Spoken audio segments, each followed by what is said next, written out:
Hello. Basically, everything that I do here is not rehearsed. The only time I rehearse is if I'm playing music, and even then, it's not that great. Uh, but I will say this I figured I'd use this platform. It's the one I'm most familiar with, talking to you in 15-second blasts, as a way to tell my story with FBE.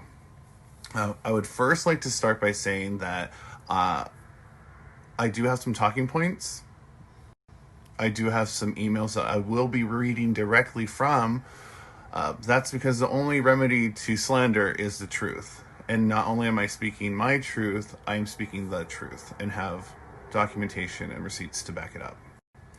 As a survivor of abuse, my voice is all that I have, and I will not be silenced, especially by a corporation. I've been up against bigger monsters than you, and I'm still here. If anybody's wondering or is unsure of my status with FBE, as of now, I am officially terminating my contract with them. If you have any questions as to why I didn't leave earlier, I think this will make it very clear. From day one, I stood in solidarity with Kennedy. I put my face in front of a camera, which wasn't hard, and reached out to her. Do you hear that, FBE? I put my face in front of a camera and reached out to her. It wasn't hard. And I still stand by Kennedy and my friends who left FBE. The non-racist ones, the anti-racist ones. And I'm going to explain the difference right now. A lot of people left, not in solidarity with Kennedy. It was merely and strictly performative. You were trying to keep intact your brand deals, your reputation. You distanced yourself from racism, not because you really believed it. Or you wanted to stay with FBE to mask and hide your own racist beliefs and actions. I know who you are. I have the receipts. I have your name. I will not expose you. I get no pleasure from that. Though I do believe you shouldn't have a platform. It's not going to be by my hands. And I put it all in the proper authorities' hands. And they have done nothing as of today. I believe the people that I'm not naming owe it to themselves, to me, to black people, to any marginalized group that they have offended, to their fans. To be honest, though I really think you've had way too many opportunities to tell the truth and to come forward and admit your bullshit, I would just respect you more, which right now is a big fat 0. That's how much I respect you. I believe that you'll get what's coming to you, and I will get what's coming to me, and I believe that's justice. I will say that I will never, ever tell a black person how to mourn, how to grieve, how to protest, how to react. I will say this. As a brown person, this is not my first time dealing with shit like this. I knew that FBE would only react if there was a mass exodus of employees and reactors. I knew that would never happen because of my own racist experiences within the company and with other reactors. So, I wasn't about to walk away and lose that access. I wanted their response to me as an employee of FBE, and I got it. The first email that I wrote was June 10th, before the apology post. Surely we deserved and got more interaction and access than any stranger with an internet connection who could read a post, you would think, especially because we're family, right? No. I didn't even get HR's email from FBE. I got it from someone else. My first email reads, "Hello, blank. In light of Kennedy being in breach of contract, or in other words, brave, holding people accountable, and fighting racism in all forms, I have something to share that I was too frightened to speak on." I then go on to list specific incidences with reactors, people in positions of power, people who can at least affect my employment with FBE, and also their contribution to harassment, retaliation, a hostile work environment, and also the worsening of my mental health overall. It also reads, "Furthermore, it personally and genuinely hurt me that FBE, a supposed safe place that literally uses the phrase FBE fam, would have a reactor check-in but record it and use it as free content. You remember that. Lastly, I found it grossly inappropriate on a Blackout Tuesday to ask any reactor to work, especially a black voice, during this time, regardless of intent. Especially when they are not paid appropriately for their emotional labor and are being asked to have their trauma exploited. I thought React was a safe place, and I was even blinded by my own privilege when I found myself justifying a platform that allows for supporters of racist ideology. But we have a morality clause, do we not? And we are burdened to be ambassadors of FBE. Are these the kinds of people you want as your ambassadors? I have made it clear that I am no actor. I have had panic attacks during filming, bringing my authentic self in hopes of lessening others' alienation. I don't feel like I can do that working with racist people or those who condone it at any level. It is a hostile work environment. I am asking for a copy of my contract to know what you have deemed allowable for me to say and do, while FBE can apparently do as they please. Black Lives Matter, Jonathan Rosario-Price. When I finally got a copy of my contract, it was 20 days later. 20 days later, my most recent one. And other reactors might be watching this and thinking like, hey, you read it when you signed it. You also might be thinking, it's been available for you on Castify this entire time. Well, you and I may have had very different experiences, and I'm going to go into that right now. Though weight discrimination might be legal, it's still discrimination. And I don't know if you remember that form, but it asked for our weight. It had a scrolling bar with a limit to the amount of weight you could have to see your contract, to sign your contract, and a lot of other personal information about your physical body. So in practicing radical self-acceptance, I scrolled. My weight was nowhere to be found. I knew that FBE didn't want me. My weight was not an option. I was not an option. I immediately felt like the other and not wanted by FBE. And if you want to get into like BMIs and how they're biased and it's Eurocentric standards of beauty and racist scientists and shit like that, we can. But there is a direct correlation between people of color, their weight, and discriminatory practices within the workplace and in the medical field. Besides it being none of anybody's fucking business, it was triggering to a person who has dealt with eating disorders, battled eating disorders throughout their entire life. Also because it was never asked by FBE before. It was never a requirement of employment to put your fucking weight. At no time in my 6 years of working there, almost 6 years of working there, was that asked of me to put my weight. Why now? If you ever needed a reason to not work there or to unsubscribe, there's a couple. But we're not even done. This is video one because I spoke with the vice president and the CEO. So more videos to come. So I guess this would be considered part two of why I'm leaving FBE. This is when I finally got in contact with Vice President Kate Grady, who's VP of Production. And that is June 15th, 5 days later. Are you ready? It goes like this. Afternoon, Jonathan.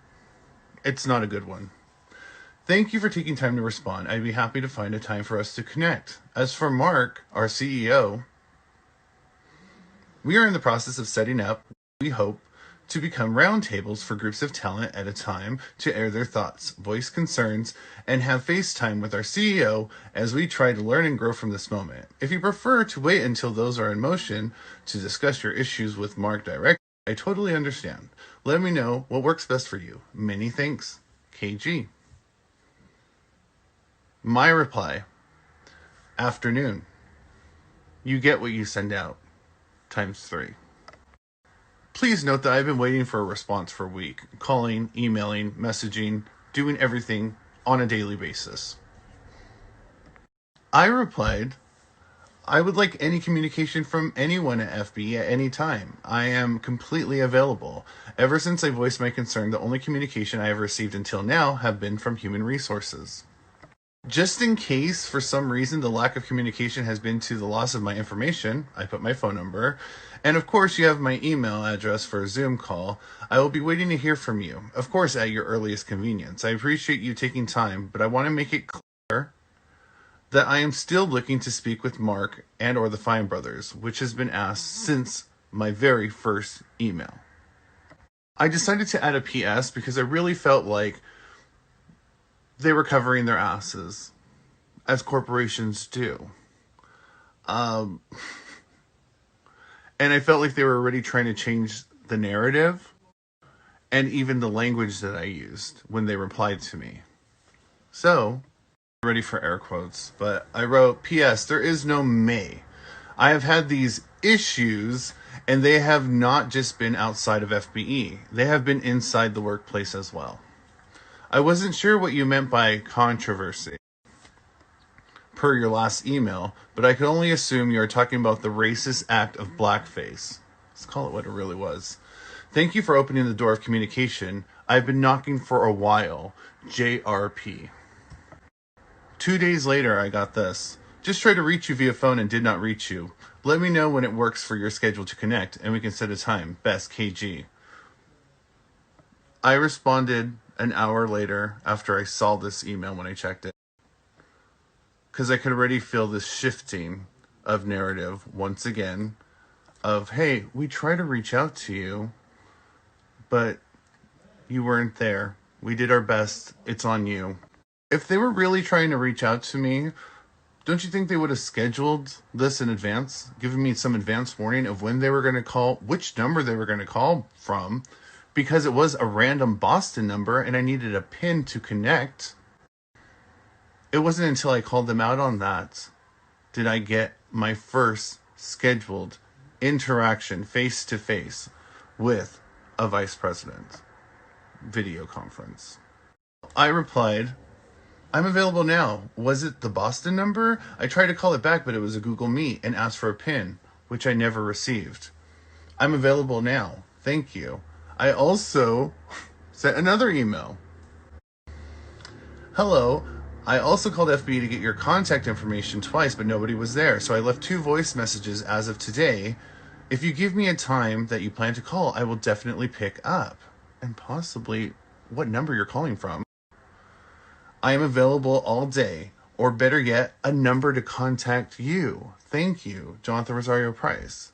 And it wasn't until I did that did I get my first video conference. When I finally had the video conference, I expressed all grievances that I've had. I once again asked to speak to the CEO and or the Fine brothers, someone who's in charge. And this is the part. I had asked because I knew a fellow reactor, a white woman, who had death threats. And I asked if they had responded to her death threats.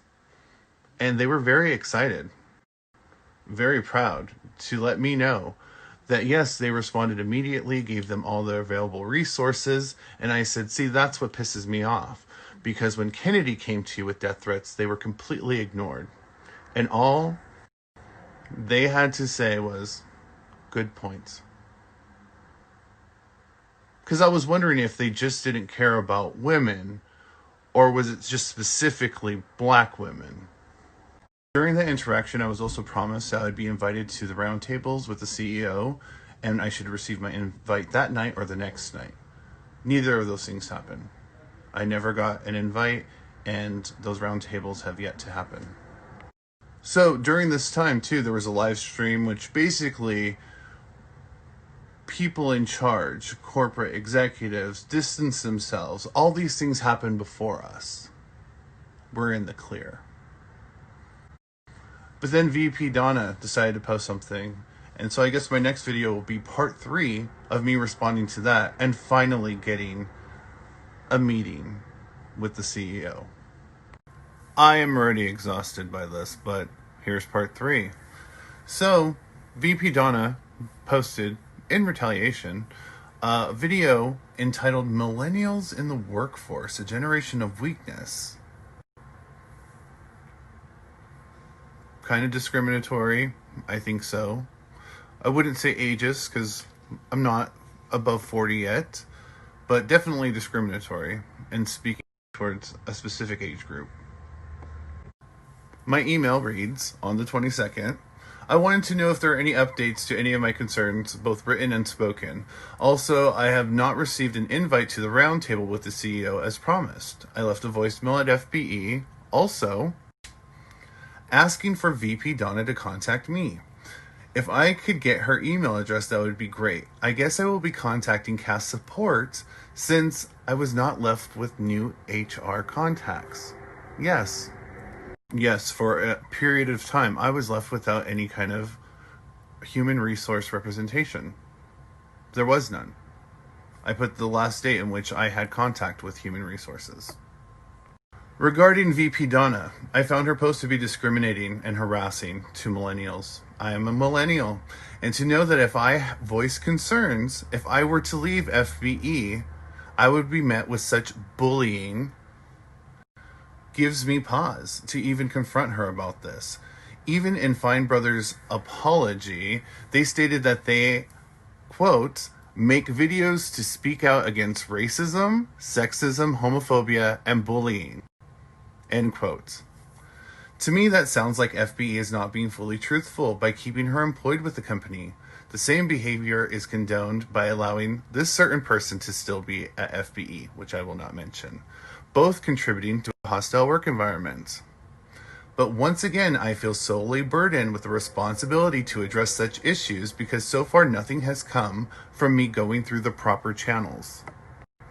That video, Millennials in the Workforce, a Generation of Weakness, was appalling and triggering. It literally called people like me lazy, unfocused, entitled, weak, and so on. If you don't believe me, go watch the video, I guess. I don't want to give it oxygen, but you can see where I'm coming from if you watch it. It also suggested drug addiction was akin to social media addiction. And if that is the case, what would that make Donna? A dealer? A profiteer? Being the VP, note capitalization or lack thereof, intentional because she is power adjacent. Power adjacent. Because she literally makes money off of such an addiction. To claim that we are not tough or weak is laughable. One could argue posting such a shocking video in a post and then deleting it is, in action, weak. Also, to mention that she is one of 3 female vice presidents, 2 of which are of color, does not make her immune to assimilation and corporate greed. That video suggests we want instant gratification, which for me is true. That being in regards to her resignation. But to say that we are impatient and when leadership asks what us millennials want, we say, I don't know, is completely false. Because the first thing I want is for her to step down. And I will wait patiently until that happens. Sincerely, Jonathan Rosario-Price. So when I finally got my video conference, turned out just to be a conference call, the first thing that I addressed when I finally got my call with the CEO was Kate Grady's response to me, which was partially this. I'm sorry to hear that her actions felt so personal to you. I don't know, and this is what I said, tell me if I'm lying. I don't know if you know what it's like to inhabit a brown body, specifically a Mexican or indigenous body, but when somebody uses terms like lazy and describing you, it only reinforces that racial stereotype of being the lazy Mexican. So yeah, I took it a little bit personally. I don't care if you're a person of color, you can still be prejudiced. Not racist. We'll talk about power dynamics later, but prejudice. Nothing was said from that point on from Vice President Kate Grady. So I'm getting really tired of having to relive this, but I will say my opening statement to CEO Mark, and I'll do a part 4 of why I'm leaving FBE. And it'll be made perfectly clear as to why I cannot be there. It reads as follows. I know your time is valuable, and that has been highlighted by how long it has taken me to get in touch with you face to face, which it really wasn't even face to face, was it? It was a conference call. I was not even afforded that privilege. Obviously, more valuable than mine. I mean, I have experienced harassment, hostility in the workplace, and I am only now being able to talk to you. After this meeting, it will be made perfectly clear how FBE feels. Not just about diversity, which is just a corporate umbrella term that does not equate justice or equity and really means nothing, but how they appreciate their staff and if they truly are anti-racist or just pro-corporate greed. So later, probably tomorrow, I'll be posting in part 4, which is my actual fucking conversation with the CEO. And for those of you, even reactors, you know who you are. Who asked, what's your end game? What's your end game? Do you just want people to be out of work? First of all, you don't care. Don't act like you really care. Maybe you do. But I did give a list of restorative justice ideas, policy change, structural change, and they have been ignored thus far. So don't even. But I will end with this. It is my duty, I feel, as a person of color or a part of so many different marginalized groups, that when I break through a door and get a seat at the table, that I hold that door open. I don't say, no, there's no more room, and get assimilated to your corporate bullshit. No, when I leave this company, I want it to be better for the next brown person, the next marginalized person who will surely take my place. If anything else is not made perfectly clear by this, it's that we are all replaceable, especially in capitalism and this corporation. Let's just get this over with. When I finally got my conference call, it was June 27th at 1 p.m.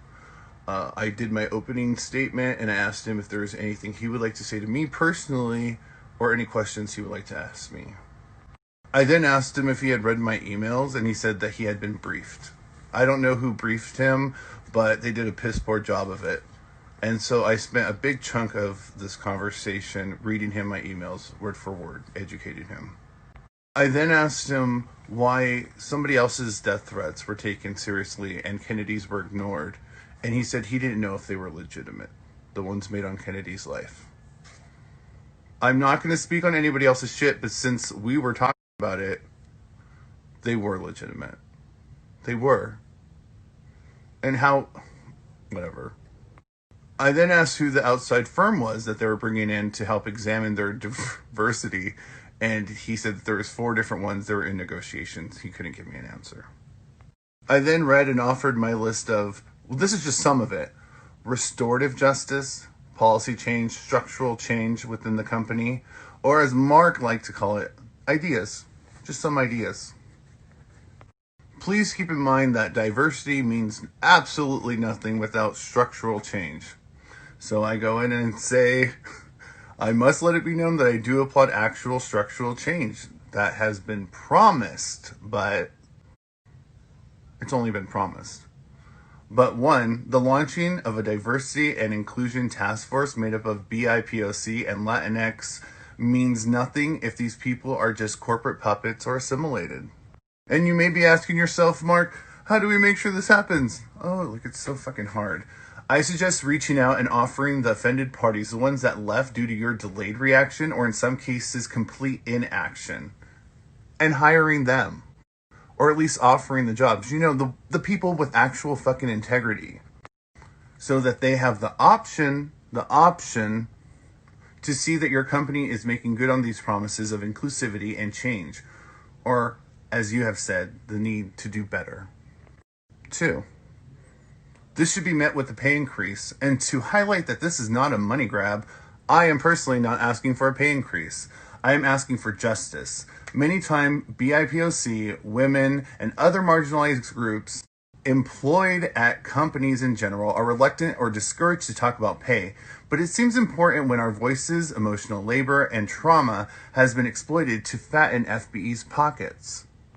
Also, you may not know this, because reactors have now become their own lighting techs, camera people, and way more involved in production overall. Yeah, it's true. I'm just going to read this one last. A public apology. I find it no less than insidious and disingenuous that people who use media as a way to make a living have not stepped out in front of a camera, as they did with Reactor scandal. And I personalized it. Because unlike Mark, I did my research. And I said, Mark, tell me if I'm lying. I said, you are many things, but you are also an actor.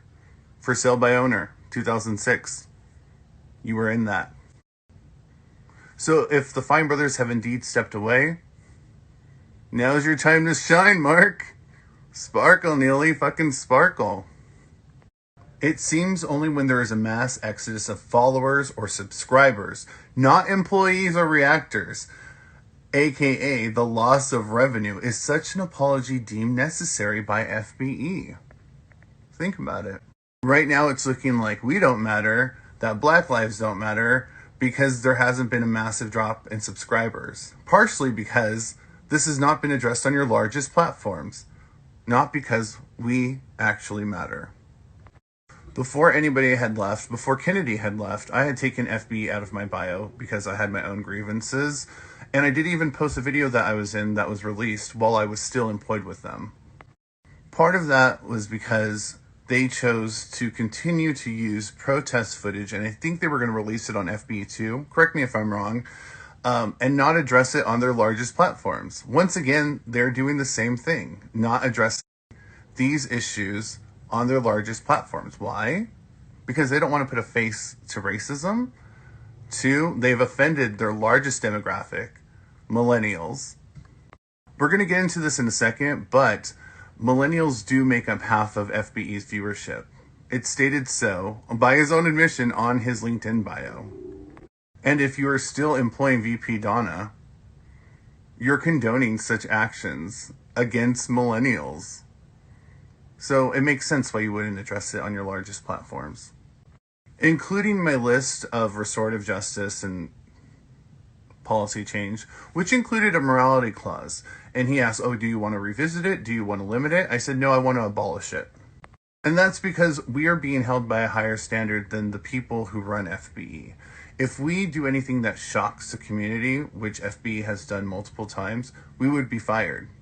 Why are we being held to the higher standard? It's bullshit. One of the last things I asked was where the blame stopped, where the buck finally stops. If it's with you, I am asking for your resignation. If it's with the Fine Brothers, I am asking for theirs. 6/27, I asked that. I also asked for certain people to be let go. And if those things didn't happen, I could no longer work for the company. And I would let it be known any way I deem fit. And so here we are. You have chosen them over me. I don't want to get into this because I sense it's hard. It's a tricky situation here.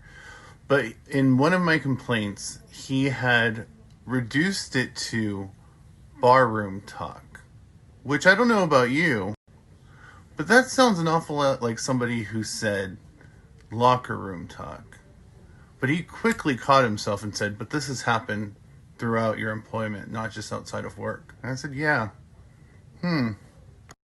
I have so much more, but I'm ending here until we see what happens. Not to mention the Millie videos. But that's a whole other thing. There's still so much more to talk about.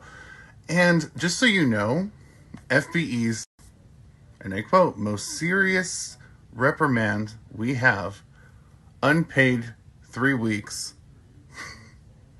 management training. That's the most serious. So in response to that, I was just wondering why we are exhausting, we, FBE, putting so much time and resources into people who work there who have shown discriminatory practices and racism. When there are a bunch of people, Black people, women, people of color, non-binary people, transgender people who are qualified for their jobs, ready to be hired. Why not just hire them? Why not replace them? Why? Think about it. These people can learn how to manage without prejudice, without racism. You don't need to hold their hand. You don't need to keep them employed. I'm not going to hold their fucking hand. Fuck that. Oh, and his response to one of my claims, um, I asked him if he took this very, very seriously because he said, that's a very, very serious claim. And I was like, well, do you think what happened to me is very, very serious? And he said, and I quote, I don't know. And by the way, the whole time he's teetering on, we have a big company, we have a small company, whichever suited his argument at the time. If the wheels of justice aren't spinning fast enough, well, it's because we have such a large company. There's so many things to do. If people's death threats aren't being taken seriously, well, it's because we have a small company and we're not suitably staffed. This really is the last part of it, and then we'll see what happens. Play it by ear, right? He said that we can't just come right out and fire somebody and say it's because they're racist and publicly out them. I never asked that. So I made it easy for him to see his, because he's blinded by privilege. It's real. I said, what would you do? Take race out of the equation, which is fucking pathetic that I have to say that. If one employee was harassing another employee, what would you do? Let's get that in motion. And I thought they were in motion. But I got a message from HR this morning saying that they're barely going to start the investigation after I left. I want to leave with this on like something positive. HR, when you were there, and it's not of your doing, you have been completely helpful to me. When you were available. I'm just going to say, it's not HR. It's not HR. It's fucking Megan. Thank you for being there. I felt seen. Even before this, I had some issues. You were there for me, and I appreciate that, and I thank you.